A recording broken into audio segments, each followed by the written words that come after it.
we can visualize gradients using feature map. So without any further delay, let me quickly walk you through today's agenda. First off, we are going to start this session by understanding the problem statement and the workflow that goes along with it. Following that, I'll be discussing various tools and frameworks that we are going to use now, and then we'll finally jump into the project over here. Alright guys, so coming back to our project here. So what we're going to do here is we'll be taking a data set which has images of a cat and dog. So important agenda over here is not that, cat and dog, but in order to train a model in such a manner that we can take the gradients from them and create a feature map on top of it. So what does this feature map over here mean? So let me quickly take a pen here and show you what we are trying to do here. Let's say we have this image, and this image, let's say this is of a cat. So cat has so and so cone and some whiskers over here. You see, when I train this model, my data set over here is going to have like 25,000 images of a cat, and similarly it will be 25,000 images of a dog. So our model will train in different variations. But when I try to predict this, obviously there is going to be a feature map, or let's say gradients that I have. And what this feature map does is wherever the probability or the pattern that represents a cat are high, we will use the feature map, or the probability value over there is going to be high. So what happens, what we're going to do now is we'll just change the color. Let me take some red color. Wherever the feature that represents cat is there, that region would be red in color. And rest of the region, as it moves away from the features of cat, would become cold. That is something, let's say blue over here.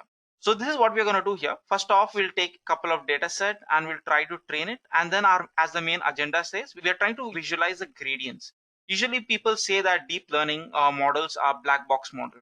And this is basically, we are trying to interpret our deep learning model over here. So moving ahead, let me now quickly walk you through workflow here. So what we're going to do, first off, we're going to import our data. I've already loaded my data to my OneDrive or a Dropbox.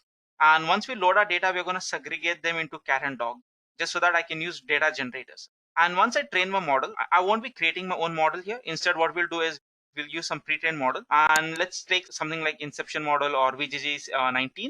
And finally, we'll have trained a model, and then we'll try to test this up, like how well our model is working. And then the next stage, what we're going to do is we're going to use a Grad-CAM method to predict or to get a feature map. And this would be in the form of a heat map. And finally, in the last stage, what we'll do is we'll take our original image and then we will paste or we'll reimburse the heat map on top of this. So in this way, we can see where exactly which region is the pattern that it recognizes. So let me now quickly move ahead and talk about the various tools and frameworks that we are going to use. So as this is a deep learning model and it requires huge amount of compute power, I'm going to use Google Colab as it gives me a free GPU service. And coming down to the various frameworks that we're going to have, first off, we are going to use TensorFlow. And apart from that, there's some generic ones, something like NumPy and Matplotlib. Alright guys, so let us now quickly move to our code editor and see how we can implement this interesting project. So as you can see, we have come to our code editor over here. Let me change our runtime. Usually it's in none, so we'll change this to a GPU one and we'll save this. So now what we're going to do is, as you can see, I've already imported a couple of lines of code. So first off, I'm going to ignore the warning. So this is what I'm going to do here. And then these are the basic modules usually used for, handling the file. So with OS, we can deal with path. Shuttle basically is used to copy the file from one folder to the other. And glob over here is, we usually use glob for pattern matching. Let me quickly execute this up and we'll go ahead, and this is where I have uploaded my dataset in this particular Dropbox. And once I execute this, we'll have a zip file and we'll use this part to unzip our files. So let me execute this as well. This will take a moment or two. So let's wait for some time. As you can see here, we have successfully imported our data. So now you can see here we have this train folder, and let me give a quick refresh. So this is our test folder and train folder, and this train folder should have the cat and dog folders. As this is a pretty huge file, this is going to take quite some time. So what we're going to do now is I just create this variable called as train directory, and then we have this original directory. All our images are present, as I mentioned, in this train folder, and then we have the classes dog and cat. So for here, what I'm going to do, first let me execute this and move down to our next block. What we're going to do over here is for scene classes, that is the classes here can be cat or dog, and we're going to create just a path. So this is where we're going to use OS. Let me zoom in over here for you guys and let me minimize this. So as you can see, I'm going to create this destination path. So this would be the extension of this dataset. Let me change this to dataset. Let's execute this. And now what this would do is dataset slash cat or dog. And then if that particular part doesn't exist, then we have to make that dir, and this part over here basically, based on the pattern. So the name of the files that we have over here, if I can show you here, it starts with either cat or dog, and then we have a serial number. So let's try to look into that at once. So as there are a huge amount of images, so we are unable to see this. So if you want to see that, so what I can do is os.listdir, and let me just copy this path. So copy path and add it over here, and let me execute this. So as you can see, we have various cats and dog images. And now if I have to come down here and manually do this work without glob, it's obviously going to take a lot of time for me. So this is what I'm going to do here. So let me execute this part of here, shift enter. This would obviously take quite time, and yeah, it's done. So let me refresh this. We should have this new folder that we have created, dataset, and within this dataset I should have cat and dog, and this folder will have images only of a cat, and this will have images only of a dog. Now that we have our dataset ready, we can use data generator, and we can easily pre-process our data and also add that to our model. So now what we'll do here, we'll try to first build a model, and then we'll pass our image to pre-process it. So let me give a comment. So before that, let me zoom in a bit over here, and let me give a comment. So let's say building a model. So for this, we will be using a couple of libraries. Let's say import numpy as np. Then we have import matplotlib as plt. We can also get some import pandas. These are the generic ones as pd. And now let's import something which is more specific to our model.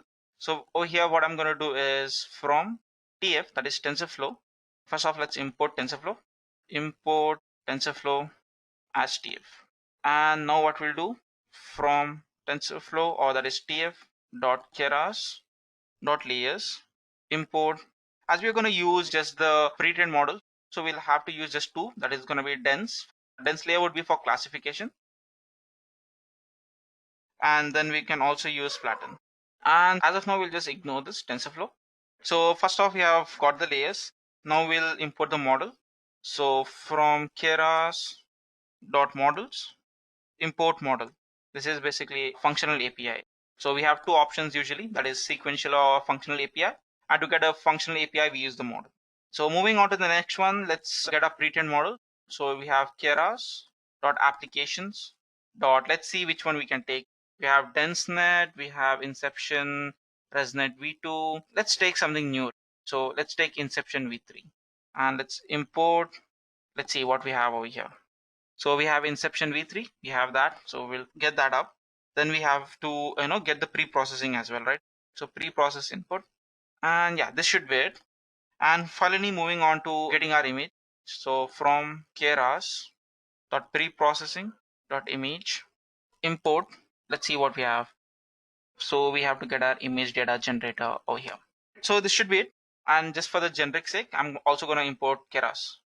So now we are done. These are the libraries that we would need for building a model, and these are the ones that are true generic.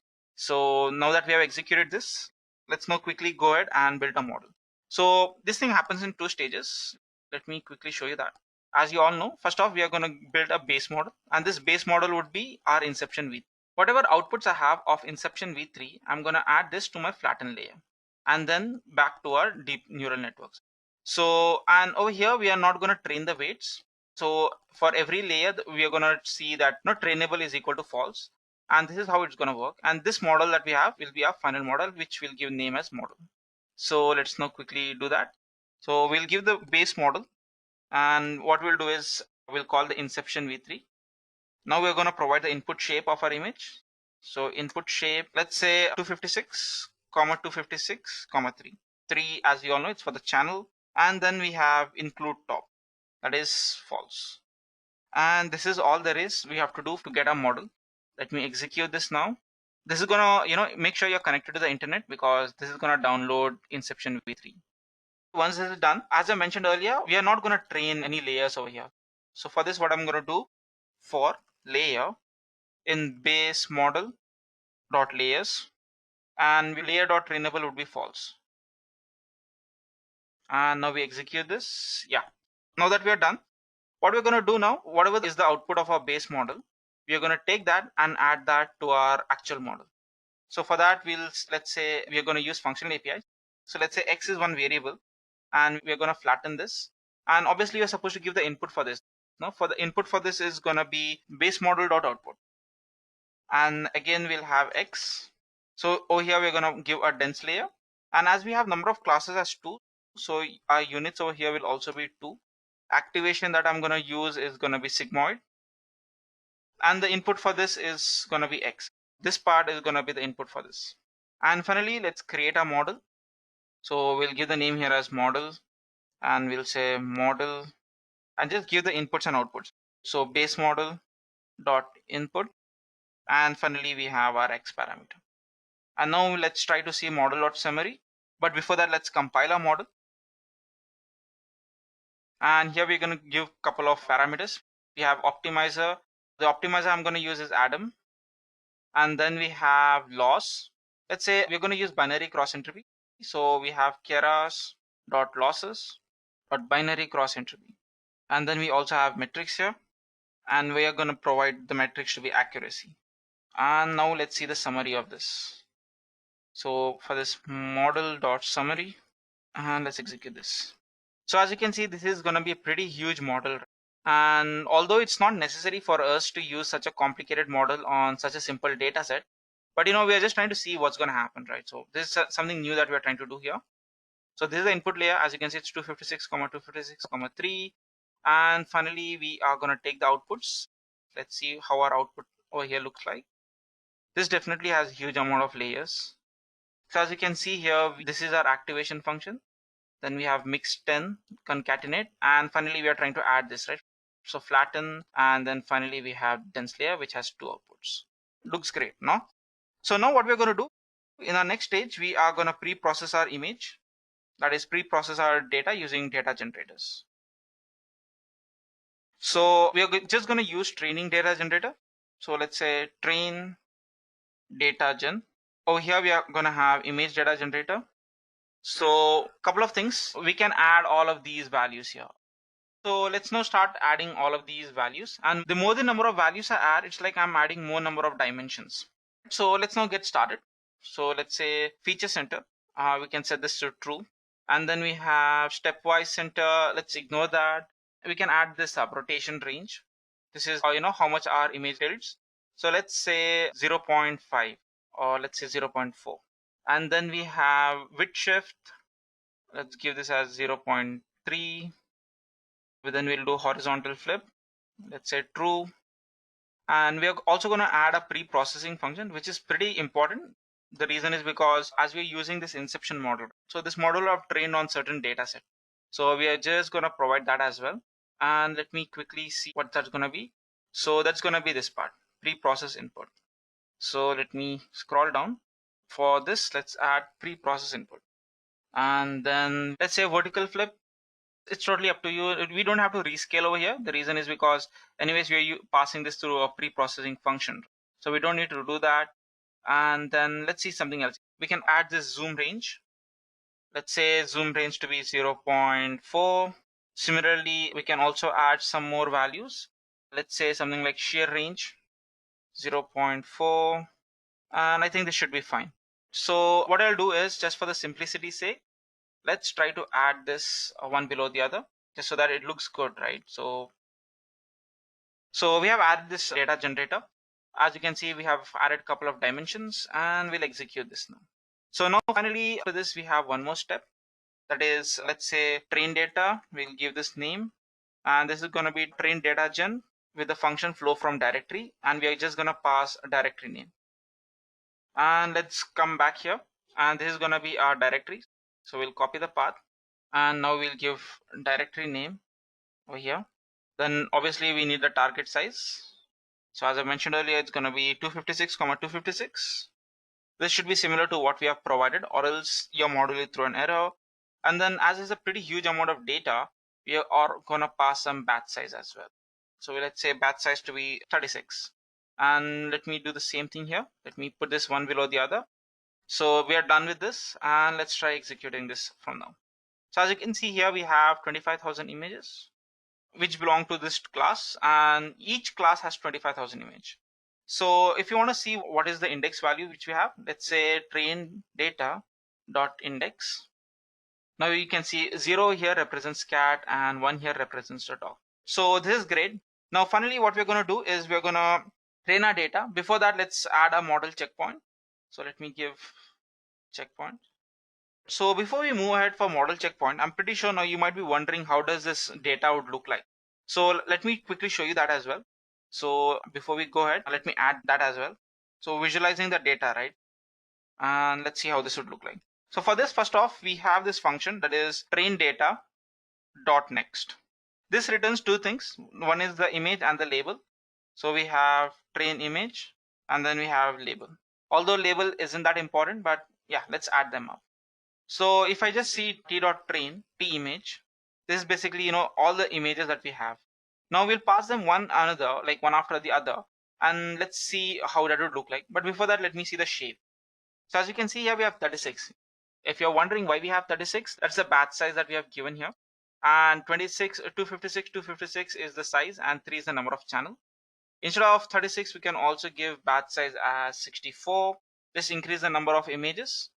And now you can see our value here changes from 36 to 64.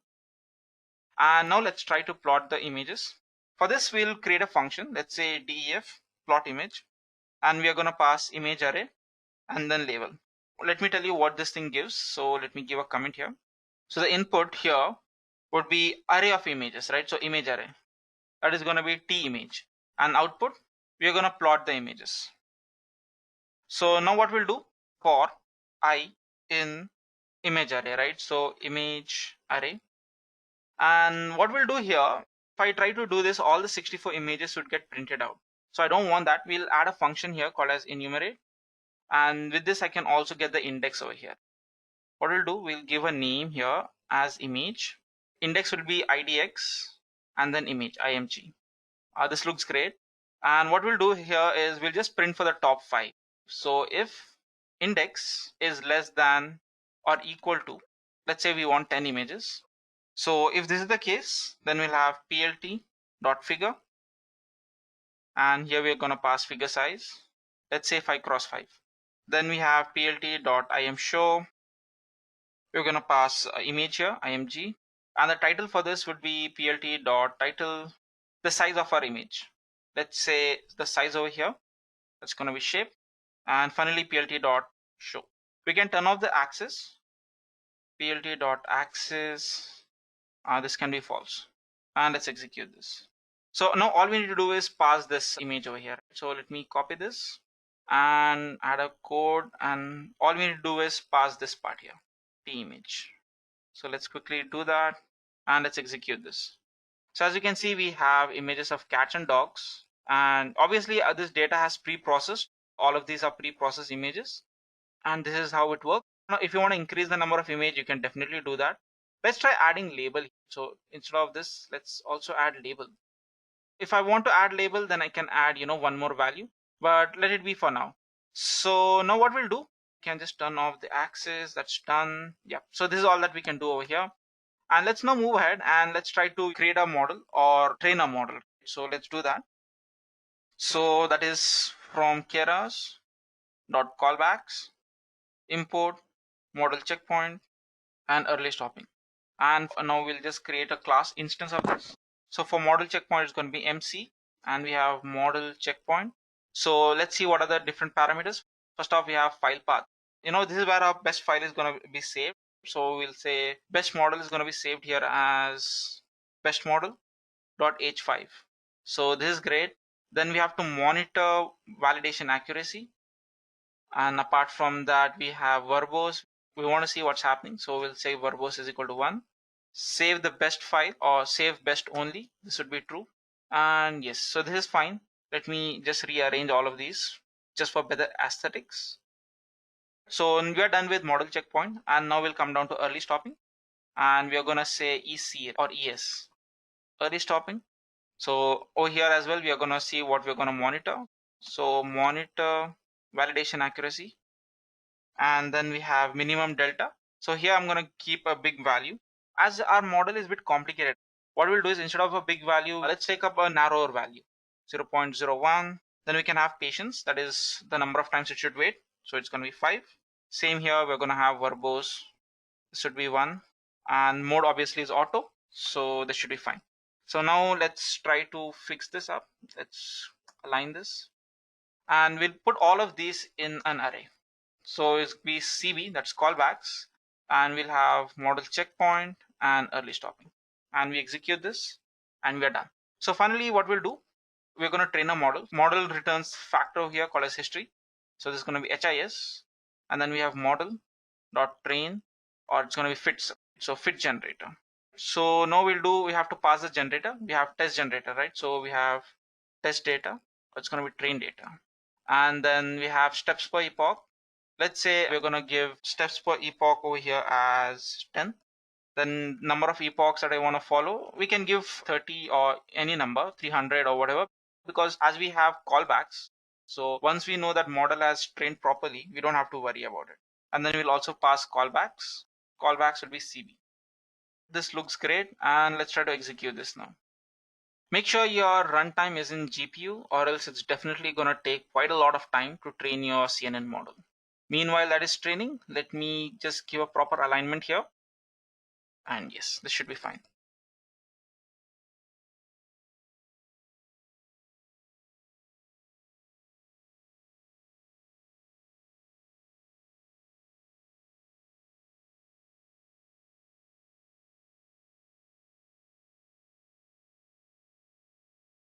So as you can see here, we have done a small mistake.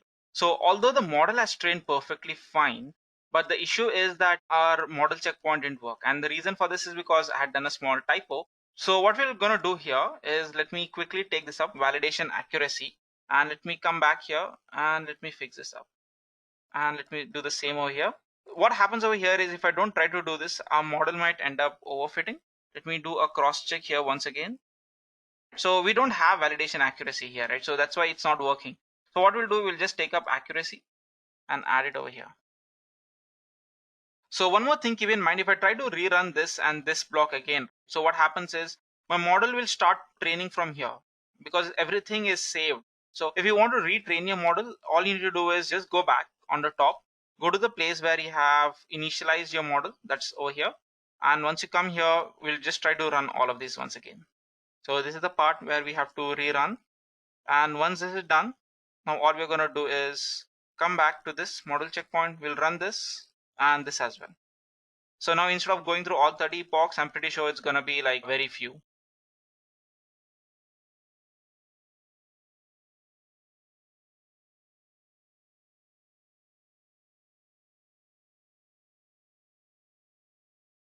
So as you can see, our model stopped training at the 9th epoch. Although I could have gone all the way to 30th epoch, but it's of no use. And apart from that, one more thing I would like to show you here is, initially we had loss here as 1. And then as you can see, the loss started decreasing. And here again, it's 0.1% or 10% loss. And then the accuracy here is 97%. So whatever the best model is there, it gets saved over here in model.h5. We'll try to load this model and let's see how our training went. But before that, let me copy this path. Let me add over here from Keras. Let me close this and zoom in a bit. So this is fine. So from Keras.models, import a load model. And we'll just give the same name. Model is equal to load model. And then we'll just pass the path and this should be fine. And we'll just load this up. As I mentioned earlier, let me close this for now. You know this, we have this history function. Let's see how well our model has performed. So if I put here as, let's say, h is equal to hist.history, and now what we'll do is h.keys. Obviously there will be just two, that is loss and accuracy, and let's try plotting them up. So plt.plot, as is the dictionary, we'll just have to press h of loss, plt.plot h of accuracy, and then we can just say plt.title. Let's say loss versus accuracy, and finally it will be plt.show. Let's execute this. So as you can see, we have loss versus accuracy, but we're still not able to understand which is what. Let's give a color. This color here would be, let's say, blue. I guess just B would be sufficient, or we can pass this as a string, blue. And let's see if we can give any other value here. So what we can do here is, you can see we can add a marker Then we can also add this line style. So let's go with this. Let me copy this and paste it over here. Let's see how this would look like, and let me execute this up. So as you can see, this is what our accuracy here represents. Both of them are same color. Let me just change this to, let's say, red. So for every epoch, as you can see, our accuracy has increased, and for every loss, for every epoch, our loss has also decreased. If you want the same thing to be done for our loss, to see how our epoch has worked, so let me add this and execute this now. So as you can see, right, for every epoch, our loss value has decreased, and this is the, it's below 10% now. So this is all there is about, building a model and creating predictions. And if you're someone who's really curious about how well a model is working, what I can do is I can just create a function and pass an image. But that's not our major agenda. So our major agenda here first was to build a model, and we'll train this on some, let's say, some class. And over here we are representing cat and dog. And once I have this model, I will create a Grad-CAM function which will take gradients from this deep learning model, and it will create a heat map, and whatever is my image is going to plot on top of that. So let's now quickly move ahead and do that. But just in case if you're someone who is really curious to see what's happening here, let me write a text, validate our image. So I've already written the code for this. Let me just copy that up. So as you can see, I have written my function here. Let me give this in bold. So now what we're going to do here is basically get the path, load the image using load image function. For this, we are supposed to import this from our libraries over here. So we'll come back up, pre-processing image. Over here, we'll say load image and image to array, and we'll run this up. So we'll scroll down. So we have loaded our image. Then we convert this into image to an array. So let me remove this. And once this is converted to image to an array, so what we're going to do now is basically try to expand our model here. But before that, we also are supposed to pre-process our image. So we have I is equal to pre-process input. Here we're going to just pass the image that I want, that is I. So pre-processing your input is pretty important. And this part over here, I'm just trying to increase the dimensions, so which we can see over here. So let's now execute this. It says image is not defined. Maybe that's because of this. As we have already loaded here, right? So we don't have to provide that. And one more thing here is make sure your size is same. It's going to be 256, 256. So as you can see here, model has predicted it fine. So images of a dog.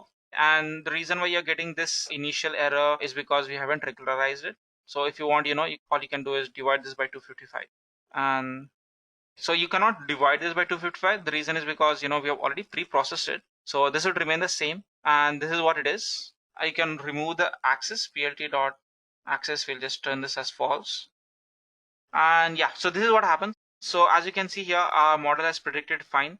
So the image is of a dog, and yes, the image was indeed of a dog. We can take some other random image now. Let me zoom out. So let's say we'll take any random image, copy the path, close this up for now, and try adding this to the path over here. So let's see what is this image of. And as you can see, this image is of a cat, and our model has also predicted that this image is of a cat. And just one last thing before we move ahead. So randomly, let me choose any value. Let me take copy path, come up here and pass that particular image. Let's now see what we get. So as you can see, this is a dog, and our model has predicted it. So it says this model is of a dog. So now that we know what exactly is happening here, so what we'll do is now we'll try to visualize what makes our deep learning model think that this is of a dog. So what feature here represents that of a dog? So for that, we use something called as Grad-CAM. So let me write down here. So let me give a title here. Let's say Grad-CAM visualization. So Grad-CAM. So if you're someone who's wondering what does this Grad-CAM represents here, well, Grad-CAM over here is basically class activation map. So gradient class activation map. So that's what Grad-CAM represents. Let me just put this in bold and execute this out. So this is what Grad-CAM is. So what we're going to do, first off, read the image, and then we are going to extract the gradients from our image, and then finally we are going to display that on a function. So first off, over here, what we're going to do is from keras.preprocessing, import image. Okay, that's something which you have already done. So now what we'll do is def get image array. And here we're going to just give the path, img path. So now what we're going to do, let's try to write some comments here. So what does this take as an input? Input here is going to be like takes in image path. and output over here basically be like gives out pre-processed image. This is basically similar to what we had done earlier. So first off, we have path. This will be image path, and now we have image img. Let me scroll up a bit. So we are going to have load image, and we are just going to give target size and all that. So what we'll do, we'll just copy this from here. Obviously, first off, we are going to load our image, and then we are going to convert that into an array, and then finally we have to do all of these. So we'll just do it till here. Copy this and add this over here. Let us give a proper indentations. So basically here we're trying to expand the dimension. The reason for this is because our model takes in the batch size, then size of the image, and then the number of channels. So if it's 256, 256, we should have number of channels, that's going to be 3, and batch size, that's going to be 1. So this is what this function does. Either you can use this or you can use numpy.expand dimensions. That's totally up to you. Let's say this as image. We'll actually change this for all img, and even this would be img, and we'll add this as well over here. And finally this would return as image. So I hope you understood what we're trying to do here. This is a pretty simple stuff, and let's execute this. So this looks great. So now finally what we're going to do, we're going to import TensorFlow as TF, and now we're going to write a function for our Grad-CAM. So what does this function do? Well, this function is basically used to generate the heat map in our artificial neural networks. So this is a pretty advanced topic in deep learning, and if you're someone who's totally new to this, I would definitely first recommend you to go back to the basics. You can start off by looking into our deep learning full course videos, and then you can come back here after doing some research on gradients and how this deep learning models work. What we're going to do, we're going to create a function. So let's say make Grad-CAM heat map. So there are a couple of parameters that this thing takes in. It takes in image array. So the image array is basically what we are going to have over here, and then it's going to take in model. Then we have to take the last convolution layer name, and then we also need to provide predicted index to be false. So pred index, we'll make this as none. So this is great. Now what is the last layer of a convolution layer? We can just scroll up and see the summary. We'll get to know that, but meanwhile let's just get on to this now. So what we're going to do here is first we create a model that maps the input image to the activation functions of the last convolution layer as well as the output predictions. So we are going to create a model here. Let's say grad model, and for this we can use either tf.𝐤𝐻 or you can just directly use 𝐤𝐻. So for a change, let's use tf.𝐤𝐻. We know that there are a couple of models, so we have models.model. We are going to use this. So for this, what we're going to do, we're going to pass in a couple of values. So it will be model.input, and then we have model.get last layer. This is where we are going to pass the last convolution layer name. So let me copy this and paste it over here, and we want the outputs of this. And then finally we have model.output, and let's add this thing into a bracket here. So this is what we are doing. We are created a model where we are having input layer and then the gradients from our last model and then the output of a model. So now that we have done this, so now what we're going to do is we are going to compute the gradients of a top predicted class from our input image with respect to the activations from our model, which is present in this last convolution layer. So this is the only way that we can access the gradients. So we have this tf.gradient tape. This is a function. Let's say as tape. And now what we'll do is last convolution layer output, last convolution layer output, and then we have the preds. This is what is written by our grad model. So we have our grad model here. Let me copy this, and over here I'm going to paste the image array. So this is where we are going to try to predict a model. So now what we'll do, if pred index, that is this part, pred index, if this part is none, let me copy this and paste here, is none. If this is the case, then what we'll do is we'll just provide the predictions. tf.argmax pred index. Let me copy this again. This will be tf. We can also use np.argmax, so it's totally up to you. And now this is whatever predictions we have. So preds, that's present over here, and then we're going to give the index 0. So if this is the case, and now what we'll do is we'll have class channels. We're going to add all the preds value. So preds, all these, and then we have pred index. Let me paste it over here, pred index. So this is a scenario here. So now what we'll do is we'll take off. So now what we're going to do is, from the feature map, we're going to pull in the gradients. So grads is equal to tape dot gradient. So here we're going to pass the class channel. and then the last convolution layer. As you know, class channel is present here, and then we have the last convolution layer output, which we have captured it from here. So finally, what we're going to do is we're going to get the mean of this. So let's say pooled, let's give the name here as pooled gradients or grads. So we'll have tf dot reduce mean. Now we'll just pass grads. Then we have axis is equal to 0, 1, 2. That's because we have 3 channels. And finally, now we'll put this in the form of a heat map. So we'll have last convolution layer output. This would be the same thing, but present at the index 0. And now we'll put this in a heat map. Let's give the name here as heat map. So this will be last convolution layer output. And then we'll give this at symbol pool grads. And then finally we have tf dot new axis. So now we'll do tf dot squeeze just to bring them in a shape. So heat map, this would be equal to tf dot squeeze, and then we are going to pass heat map here. And finally, for the visualization purpose, we are going to see how this would work. So heat map, this is equal to tf dot maximum heat map, 0, and then we have tf dot math dot reduce max, and here we're going to have heat map, and this would basically return me heat map numpy. Heat map, like basically the numpy array of that. So return heat map dot numpy. So let's now try executing this, and we have successfully executed this function. I know it's pretty complicated and pretty huge function, and in one go it's pretty hard to understand this. If you're having further queries, either you can mention them in the comment box below, and the other way you can do is you can just get down to the official documentation of TensorFlow and check this out. So now that we have done with this, now we'll mask the heat map on the image. So let me give a comment. For this, we are going to import a couple of libraries. That is import matplotlib.cm as cm. And then we also need to import IPython display, although you can use plt.display or show, but let's try using different library here. IPython.display, import image, and then also the display. Let's execute this up. And now what we're going to do, we're going to create a function. We're going to say save and display Grad-CAM with the name of function. This takes an image path.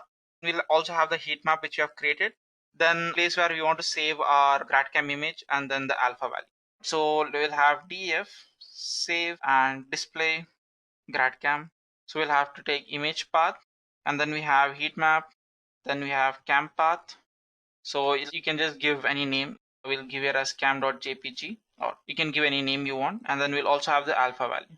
I'll explain you what does this alpha value mean in a while. So but as of now, just keep this in mind. So we have the alpha values. So the input image, whatever you pass over here, make sure it's not expanded and it should not have a batch size. So that's what it means. So what we're going to do, we have image. So we'll have image. We'll have this as load image, and we'll have image path. And now we'll try to convert this into an array. Instead of writing this again, what I'll do is image to array, and we'll pass this over here itself. This looks great. And now what we'll do is we'll rescale the heat map to the range 0 to 255. So we have heat map. So we'll have np.units, and we're going to pass 8. Then we have 255 times heat map. This is totally up to you. Either you can do this or you can divide this by 255. It's totally up to you. So now we'll try to color map this. Let's say jet is equal to cm dot get cmap or color map. So here you can give either gray, whatever value you want, but I'm going to use jet. And finally, we are going to use RGB values of the color map. So let me give here. So we have jet colors. So we have jet np.arrange. We're going to pass 256. Then finally jet heat map. So now what we're going to do now is we are going to create an image with RGB colorized heat map. So let's do that. So as you can see, we have done this over here now. And in the next stage, what we're going to do, we are going to reimburse, or we're going to superimpose heat map to our original image. So heat map basically has the gradients. This is what happens over here. Superimposed image, that is heat map times alpha plus image. This is why we are using the alpha value. So this is what is happening here. And finally coming down to saving our model or saving our superimposed image. This function here, superimposed image.save, and whatever the path you have given, that's the path where it's gonna get saved. And finally we are gonna return the image, right? So we're gonna plot the cam image or whatever you call that up. So this is all there is about building this function. And now finally, what we're going to do is we're going to create a function which would make our life easier. So I've already written this function on top. This is kind of similar to what we have done earlier. So let me quickly get that function up. So before that, let me zoom out. For our simplicity's sake, I've already written the function here. So basically what we're going to do here is provide the path. We are going to give a function call for our previous function that we had written. And what this function does is, first off, it converts the image, whatever we have, to an array. And then we call this function make Grad-CAM heat map. So this is done. And finally, we are going to show the heat map, what is generated. And then we are going to see whatever the predictions have been done. And finally, we are going to see whether it's of a cat or a dog. And finally, we are going to display our this path image and the heat map. And let's see how this would look like. So I have executed this. And now all we need to do is give a function call to this. Right? So let's give a function call. This is a random image that I've chosen, and let's add it over here. So as you can see, this is the image of a dog. So a model has predicted the images of a dog, and this is how a heat map would look like.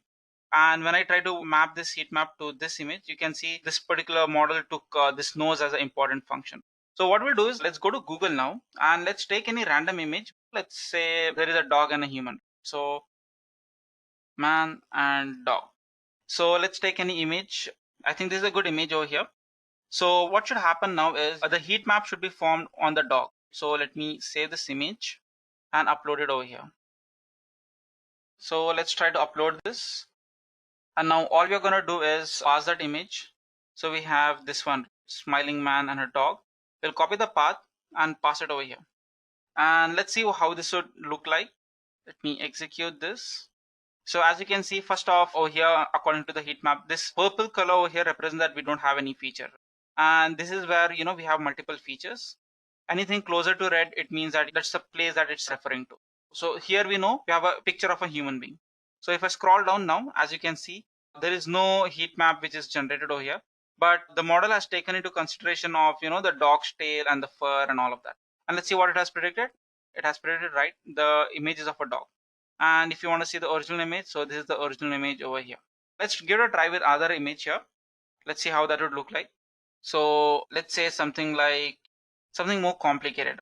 I think we can take this into consideration. Let's try downloading this and let's upload this and see how this would look like. So we'll upload our image and we have this image present here. We'll copy the path and pass this through this function here. So this is the image. So as you can see here, this is the image of a dog. So from the heat map, you can see that, it has taken the features which is present over here. So it's like nose, mouth, and all of that. So as we move away from this, you can see like towards a human being, it has not referred to any of the features of the human being. So this is how you can actually, visualize the gradients that are being predicted in our model. So with this, we come to the end of our session. I hope you enjoyed and learned something new. If you have any further queries, please do mention them in the comment box below. Until next time, goodbye and take care.